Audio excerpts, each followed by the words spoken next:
Olá você, seja muito bem-vindo aqui ao CBN Motor, você que está aqui no Dial, você que está assistindo aí no YouTube da Rádio CBN, eu sou César Urniani. E eu sou Enzo Urniani, mais uma vez aqui, mais um programa recheado de informação, bom humor e, claro, automobilismo. Pois é, esse programa vem com muita informação, né, que o pessoal entrou nas redes sociais e pediu pra gente, inclusive o carro que a gente vai fazer dos Impressões ao Dirigir de hoje, é de um ouvinte que pediu pra gente. Então, você que ou nos ouve ou está nas redes sociais, não deixe de interagir lá, pedir para que possamos fazer aí cada vez mais um programa alinhado com o que você quer ouvir, com o que você quer assistir, ok? E sem mais delongas, bora pra escalada? Pois não, e o que é que nós vamos ter no programa hoje, Enzo? Teremos o quadro É Pra Acabar. Americano improvisa carrinho de brinquedo da Barbie por conta de disparada da gasolina nos Estados Unidos. Se tá ruim pra eles, Imagina pra nós. imagina pra nós.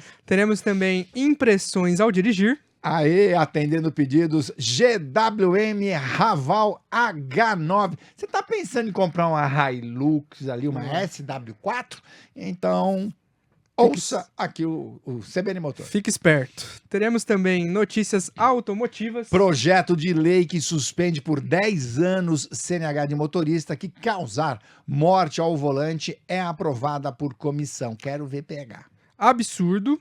Vendas de carros na China caem pelo 7º mês seguido. E para finalizar, dicas de direção. Importância dos espelhos retrovisores. 60% dos acidentes acontecem porque alguém não viu o outro alguém. Portanto, espelho retrovisor é importantíssimo. É isso então. E Cezão, o que aconteceu nesta data? O que teremos hoje? Vamos para 1935. Logo ali, né? Logo ali, 1935, nasce o primeiro SUV moderno. Olha só. E quem fez a proeza? A Chevrolet, com a Suburban. Surgiu lá, né, no berço, nos Estados Unidos. Suburban na época, que tá até hoje aí, né? Suburban que tá até hoje. Nossa, você vai para os Estados Unidos, Só né? tem isso. Eu vou dar uma de metida aqui. Nós estava em Nova York. Exato. O que nós vínhamos lá? Era só Suburban. E Cadillac, né? Pois que é. também é da Se GM. você não tiver uma Suburban ou um Cadillac, você não é gente lá, pelo amor de Deus. Na época, o conceito de SUV nem existia oficialmente. O Suburban era chamado de carriel. Fala aí pra mim. Carry-all. Carriel, que em inglês é um tipo de bolsa / mala, que já carry significa carregar and all significa tudo, carregar tudo. E os Estados Unidos estavam crescendo rapidamente fora dos centros urbanos, Enzão. Aí as famílias começaram a morar, adivinha onde? Suburbs. Nos carros, nos chamando de suburbs, áreas suburbanas afastadas das cidades. E isso criava uma necessidade, veículos grandes, resistentes e versáteis. Daí nasceu o nome Suburban. Tá aí, então, muito antes, né, da crescente dos SUVs, Chevrolet trouxe aí o primeiro SUV moderno. Eu fico impressionado como o CBN Motor é cultura. Exato, não é só brincadeira, não. Aqui tem muita informação também. Não é só um rostinho bonito. Então a gente já segue agora aqui o nosso programa com o quadro É Pra Acabar. E hoje, Cezão, Fala aí. vou te trazer uma história Eita. muito interessante. Quero ver o que você acha disso. Você porque e suas histórias. o faz tudo, Melly Hightower, um morador da Geórgia, nos Estados Unidos, adaptou um carrinho elétrico de brinquedo da Barbie, Eita. lançado em 2018, que ele encontrou no lixo para economizar no combustível, visto a disparada da gasolina por conta dos conflitos no Oriente Médio. Ele instalou um pequeno motor com capacidade para 2 galões de gasolina e o pistão de uma lavadora de alta pressão nesse brinquedo que ia ser descartado. E ele funciona de maneira semelhante a um cortador de grama, sabe? Eita. Basta você apenas dar um puxão no cabo, que aí ele começa a funcionar. Igual da partida no kart. Exatamente. E o carro dele, de fato, né, do Hightower, é uma Mercedes-Benz conversível de 1996 e custaria cerca de $90, ou seja, mais de R$450, para ser abastecido, o que é muito caro, de acordo com o próprio Hightower. Entendi. O preço médio do galão de gasolina comum foi de 4,52 dólares, ou seja, mais de R$ 22 nas últimas semanas, acima dos cerca de 3 dólares, né, R$ 15, registrados antes do início da guerra no Irã, segundo a Associação Automobilística Americana. Então, um galão americano equivale a aproximadamente 3,8 litros. Então, aí todo mundo, né, literalmente no mundo todo, se adaptando aí aos conflitos por conta da disparada dos preços da gasolina. E cada um dando seus pulos, um sendo mais criativo que o outro, né? Esse Meli Hightower aí, nada mais é que o professor Pardal aqui do Brasil, Uhum. e que colocou aí, né, Mas não podia que ser da Barbie? Não podia ser... Como é que era o namorado da Barbie? Do Ken. O Ken não tinha carro? Pois é, ele achou só o da Barbie. Não, diz pra gente aqui, você adaptaria o carro da Ken, da Barbie? Tanto Da faz. Polly. É que se fizer a adaptação do carro da Barbie, você já consegue trabalhar na Mary Kay, né? É verdade, aí, ó. Fica aí a dica, hein? Fica a dica pro Já- pessoal. Você já trabalha com o carro, né? Pois é, e comenta aí também como você tá se adaptando aí a essa loucura que é a mudança de preço, né, dos combustíveis. Não, mas eu vou te falar, muita gente, né, cara, tá optando ou indo pro etanol, Sim. né, porque tá mais barato, e não tem a dúvida de que isso tá fazendo o pessoal repensar com relação ao carro elétrico. Sim, com Para quem certeza. mora na cidade, garante que consegue carregar em casa, o cara fala, meu, chega, né, meu, vamos pro elétrico porque Pode ser menos dor de cabeça, né? aí o combustão tá dando moleza aí, né? Exato, e falando também sobre essa questão carros elétricos, carros híbridos, carros a combustão, no Impressões ao Dirigir, a gente vai trazer um carro aqui da GWM, que por incrível que pareça, 100% a combustão, um carro muito pedido aqui, que é ele, Raval H9, Cerzão. Pois é, encaixou, hein? Um motor 2.4 turbo diesel, né, com 184 cavalos, não tem nada de eletrificação, quase 50 de torque, né? Ele tem aí um câmbio de 9 marchas, o que faz uma escada muito boa para esse motor de 184 cavalos, com tração 4x4, com reduzida e bloqueios no diferencial, ou seja, não tem medo aí de sujar os pneus de terra. Quando a gente fala de consumo, ele está fazendo 9,1 km na cidade e na estrada 10,4. Tem aí um porta-malas de quase 800 litros, né? Um carro de 5 lugares. E ele tem aí uma terceira fila, né? Que você pode usar com 88 litros quando ela está levantada, né? O que é interessante sobre esse carro, vamos lá. As chinesas, de modo geral, e acho que todo mundo aqui vai concordar, toda vez que faz uma campanha ou coisa do gênero, eles têm quem como meta? Toyota. Uhum. Ah, eu quero fazer um sedã melhor que o do Toyota. Eu quero fazer uma picape melhor do que a da Toyota. Eu quero fazer um SW4, né? Um SUV melhor do que a da Toyota. Pois bem. E, assim, vou falar sem medo de ser feliz. Quando a BYD falou que a Shark ia acabar com a picape da Com a Toyota, Hilux. é loucura, né? Uhum. Só que no caso da SW4, a GWM, ela acerta ao trazer o H9 puramente a combustão, que se encaixou exatamente, né, num perfil muito parecido de quem gosta de SW4, num preço quase 100 mil reais mais barato, Sim. né? Que ela, e entregando muita tecnologia, entregando muito conforto, né? Então, tanto que está incomodando, né? O Uhum. número de vendas do H9 é um carro que realmente tem chamado muito atenção. E quem ainda não teve a oportunidade de fazer um test drive, faça. Entre no carro, dê uma avaliada, dirija o carro, né? A GWM tem fábrica no Brasil, embora não fabrique o H9 em específico aqui, né? Eles fabricam o H6, não o H9, mas chama muito a atenção que, mais uma vez, o carro se encaixou exatamente numa lacuna aonde o SW4 quase estava nadando de braçada, e o que chegou de concorrência até então não incomodou muito a SW4, né? Mas já o H9 é um carro que conseguiu aí fazer algo que muitos não conseguiram. Pois é, e a gente vê bastante na rua, né? Até falando sobre os valores, ele tem um valor muito convidativo quando a gente compara com os seus concorrentes, mas ainda assim é um valor alto e mesmo assim você vê ele circulando bem nas ruas. O H9 ele veio nessa versão Exclusive, que é no primeiro lote, o preço de lançamento era 309 mil. Mas Agora você não acha mais, né? não acha mais, agora já subiu, você acha aí por uns 319, 10 mil a mais. Ou mais, você acha? Dependendo, porque né? quando o carro é sucesso, né? O pessoal Isso consegue. muda muito rápido, né? De 319, 329. Conheço por quem comprou, né? Por 329. Mas agora, se a gente for, mesmo que seja 330, 340, Aham. se a gente comparar com os concorrentes, claro, a concorrente direta, não tem a dúvida, é a SW4, né, da Toyota. Só que aí você vai achar ela por 410 a 460 mil reais. Que paulada, hein? Um valor muito alto, um carro, obviamente, né? O pós-venda, tudo da Toyota é muito interessante, mas que Aham. não traz aquela tecnologia e modernização Sim, sim. que o H9 vai trazer para você. Coloquei aqui também Chevrolet Trailblazer, 400 a 430 mil, também um valor bem mais alto. Aí, já chegando perto ali de valor, mas ainda acima, a gente tem a Pajero Sport, da Mitsubishi, 350 a 380 mil.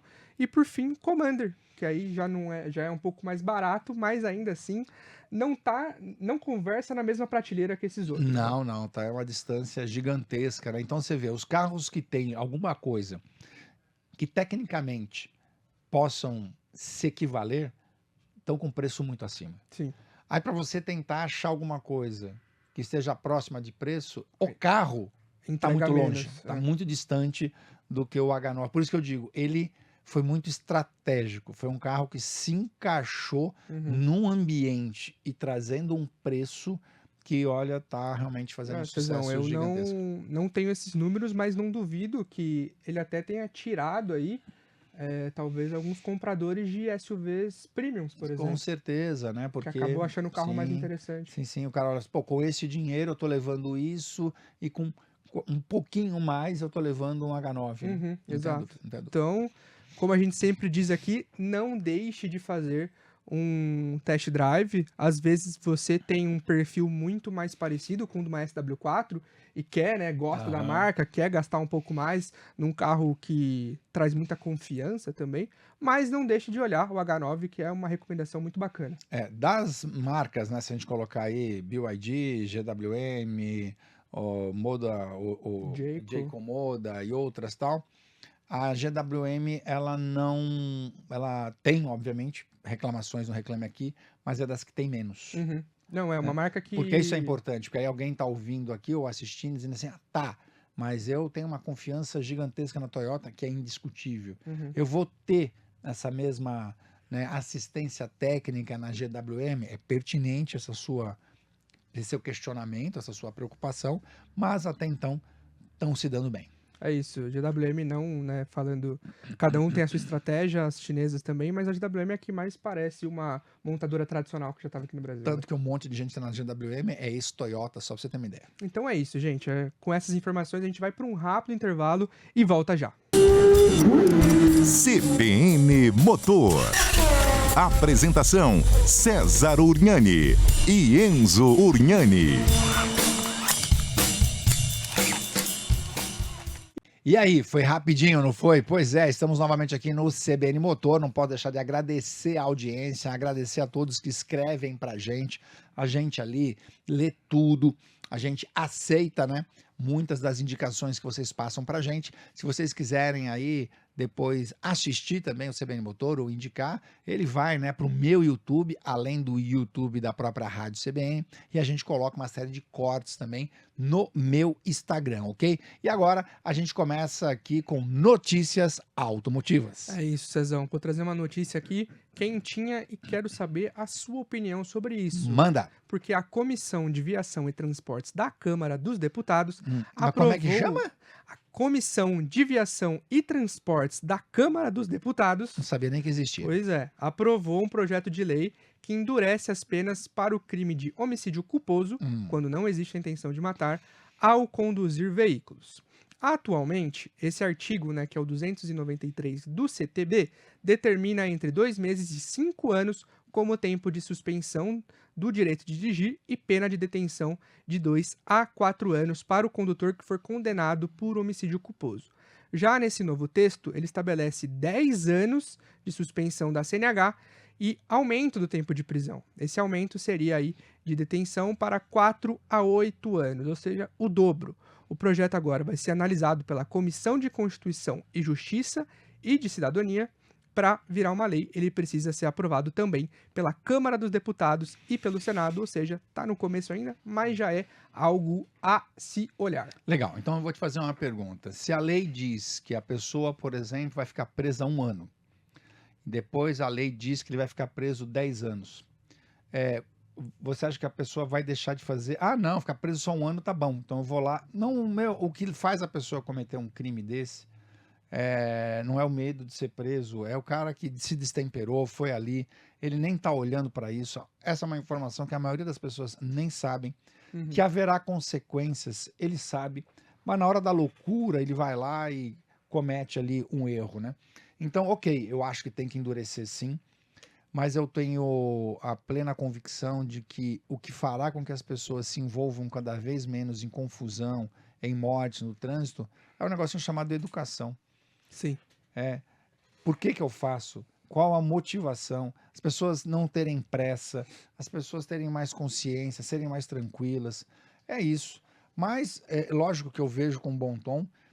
Se isso vai realmente se traduzir na prática, já é uma outra história. A gente espera que sim. Porque a gente vive num país em que o cara não pode produzir prova contra ele mesmo. Então, quer dizer, o cara tá bêbado, aí ele fala assim, não, eu não vou fazer o bafômetro, né? Claro que depois ele é jogado para delegacia, enfim, uma série de coisas acontecem. Mas o fato é que a gente tem mais lei para tirar o cara da cadeia do que para poder, por exemplo, levar para a vítima, né, algum tipo Para que a pessoa, realmente a vítima, a família da vítima, se sinta injustiçada, injustiçado, exatamente. Mas ninguém quer pegar a vítima. Tá mais preocupado com quem faz o errado, né? Quem faz o errado, porque do errado você vai tirar dinheiro, né? Porque ele vai ter que pagar para não ser preso. Já a vítima já é uma outra história. Eu não sei, é o que eu acho, é o que eu penso sobre muito do que a gente vê da justiça por aí. Mas, ok, vamos ver o que vai dar. Estamos aqui vendo, né? As notícias automotivas, não sei o que você acha, o que você tem em mente com relação a isso. Mas vamos ver se sai do papel. Exato, como você bem falou, e só reforçando, a gente acredita, sim, que a intenção, né, pode ser boa e tudo mais, mas isso é pouco, né?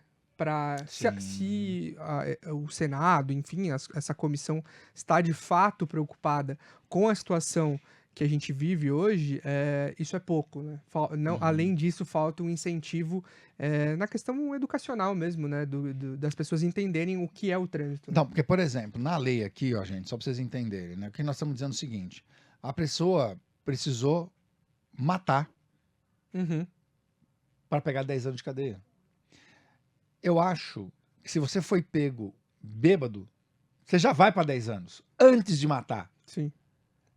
Antes de matar. Prevenção, não, né? O cara matou, então vai ficar 10 anos preso. Então não era melhor o seguinte, ó, você é um potencial criminoso. Antes que você tire a vida de alguém, então você vai perder a habilitação e o caramba tal, 10 anos sem poder dirigir e daí por diante. Mas depois que matou, aí... É isso. Então fica aí a notícia de hoje e a gente já parte para o absurdo, a notícia absurda da semana.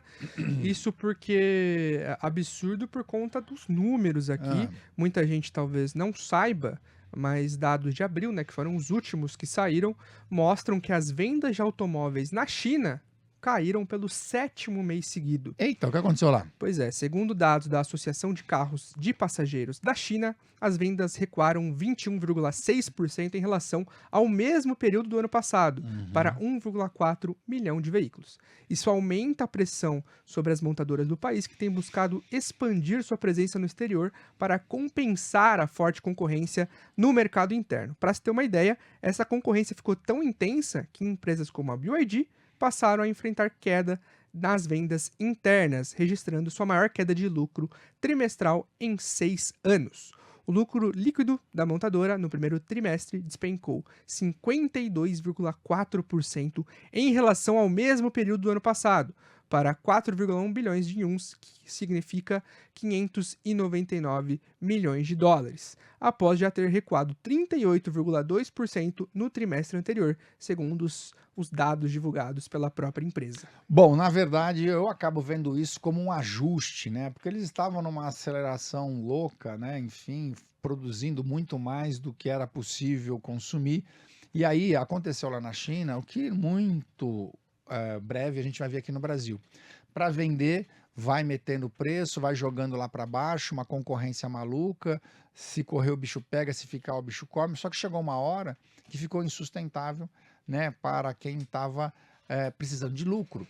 Porque os caras estavam cortando na carne para poder vender, para poder chegar num número de vendas. Aqui no Brasil, como o Brasil ele abriu as portas realmente para receber aí nas indústrias chinesas, e como eu digo, eu sempre falo isso, né? Até certa monta é muito legal, porque você cria concorrência. Em algum momento, o cara que está pondo dinheiro na bagaça, ele está preocupado enquanto ele vai ter o dinheiro de volta. Agora, o que é uma coisa muito importante de se entender quando a gente fala da BYD? Praticamente todas as montadoras que estão vendendo carro, boa parte delas, tem bateria da BYD, né, ou da CLT, enfim, da CTL, né? Então, de um jeito ou de outro, ela acaba, outros carros estão vendendo por tá grupo, lucrando. mas o CNPJ BYD tem que dar cabo da performance que a empresa está dando, né? Então, eu vejo essa diminuição, essa desaceleração lá como um ajuste em função... Estava muito grande, né? 33 milhões de carros por ano, onde eles não consomem tudo isso, né? Então, está se ajustando. É um ajuste. É isso, e só para finalizar aqui, a gente, como eu bem disse, agora eles estão tentando achar outros mercados, né? E tem muitas montadoras, você também já disse bastante isso, Cezão, que o mercado às vezes se antecipa do que pode acontecer. Sim. Então a gente já vê um movimento de algumas montadoras mais ditas como tradicionais, querendo investir um pouco mais em carros elétricos na Europa, para não dar chance da China chegar lá e tomar esse mercado, entendeu? O carro mais vendido elétrico na Europa é Volkswagen. Exato. Não é chinês, né? Não é chinês. Então vamos aí vendo, né, os próximos passos da China e do mercado automotivo de modo geral. E como isso afeta a gente aqui. Sem dúvida. E agora, para finalizar, dica de direção. Hoje, falar sobre retrovisor, né? Porque um retrovisor mal ajustado pode sim aumentar, por exemplo, ponto cego. Então, Cezão, gostaria de saber, existe uma regra? Você acha que as pessoas regulam mal? Ou qual que é a sua opinião em relação ao uso do retrovisor? Cada vez mais, né, você tem que se preocupar com o espelho retrovisor por conta do que você sempre ouve a gente falar aqui, as motocicletas, né? Tem então motocicletas passando entre os carros. E o ponto cego, os carros grandes trazem colunas largas, onde se escondem, né, uma motocicleta, um pedestre, um ciclista, atrás dessa coluna, seja a coluna A, que é aquela que você tem no para-brisa dianteiro, a B é aquela que está imediatamente ao lado aqui do motorista ou do passageiro, no meio do carro, e a coluna C é aquela que une a porta traseira com o vidro, né, com o vigia traseiro. Pois bem, essas zonas são as zonas de maior aí ponto cego. A dica do espelho retrovisor é você entender de que se você que está dirigindo o carro aí agora, ouvindo o CBN Motor, olha para o teu espelho.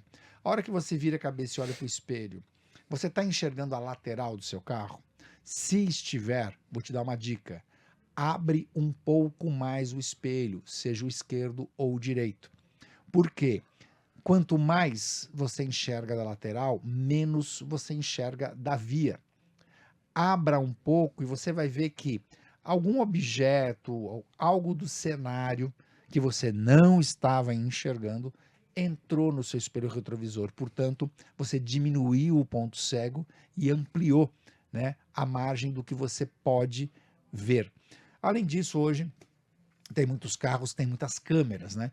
Então, a câmera, por exemplo, de ré, ela faz com que você consiga enxergar o que você não consegue ver através dos espelhos retrovisores, entre eles o interno.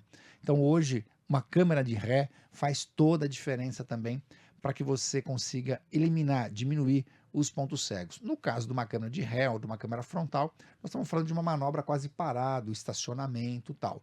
Já os espelhos retrovisores contribuem para o estacionamento, mas contribuem mais ainda quando o carro está em deslocamento. Tá, então, e com essa dica a gente vai para os nossos finalmente aqui no CBN Motor. Mais um episódio finalizado. Lembrando, se você não conseguiu ver ou ouvir ao vivo, o programa fica disponibilizado tanto no YouTube da Rádio CBN Campinas, quanto no YouTube do Cezão, @César Urniani, em todas as redes sociais. Cezão, muito obrigado. Nos vemos na próxima semana. Valeu, até a próxima semana, pessoal. CBN Motor. Apresentação: César Urniani e Enzo Urniani.